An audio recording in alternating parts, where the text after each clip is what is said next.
in 2018. I had just had a baby. I had our oldest son, Vincent. He was an off-season baby. I had him in October, and it was actually the first year that the Rockies had made the postseason in my time there. So it's kind of funny because I was stuck at home, like getting ready to have this baby while I'm watching them in the postseason for the first time in my time there. And, have a baby, trying to figure out motherhood and get ready to come into the season and start having conversations about, they need someone to be the backup play-by-play that year.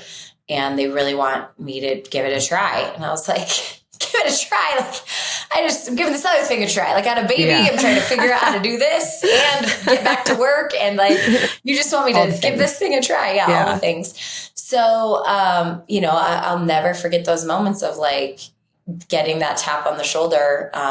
It was mid-April and it was a Sunday game at the ballpark, and getting the tap that said, you're going to call the game tomorrow. I mean, a lot of heads up there on that one. Wow. And I was like, I'm sorry, tomorrow? Come again?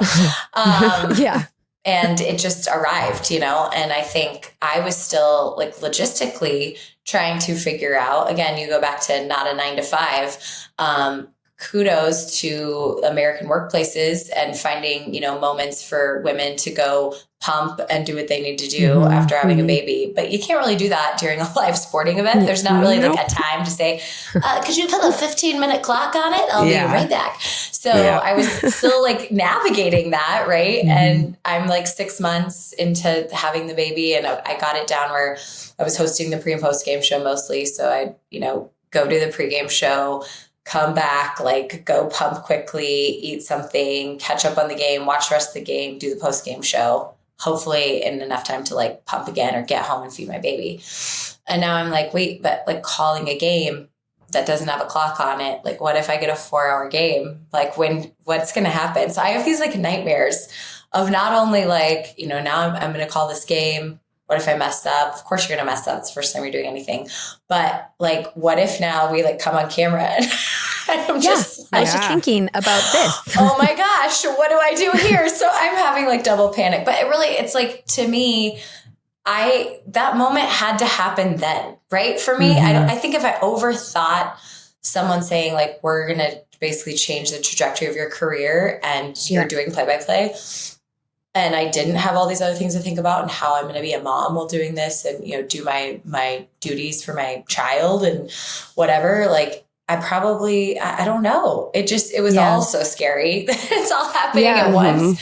But I'm grateful for the people that believed in me enough. And mind you, like my producer at the time was a female who was literally my example in life of how I could be a working mom, because she had 3 kids and I watched her do it. And I watched her go through the struggles of being in our workplace and trying to navigate that, but doing it with such grace and really being a huge cheerleader when my husband and I wanted to start a family.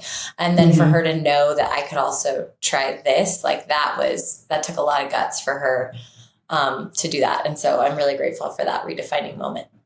Yeah. Well, it takes a lot of guts for you to say yes to something like that. When I hear your story, I'm actually glad they didn't give you too much of a heads up, because you could have said no. You would have had too much. You would have been like, no way.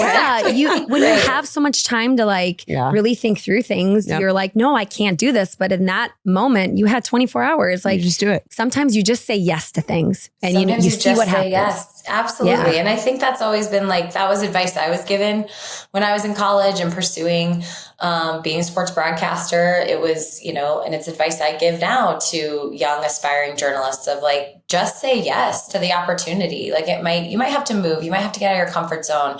You might have to not get paid a lot, for a job title, whatever it might be. But the just say yes part, I feel like was a huge foundation of my career up to that moment. Like, how was I going to deny everything or that opportunity in terms of, that was kind of my motto the whole entire time for 2 decades. Like, you better stick with it. And so I'm really glad I did. I had no idea it would turn out to, lead to a full-time play-by-play job.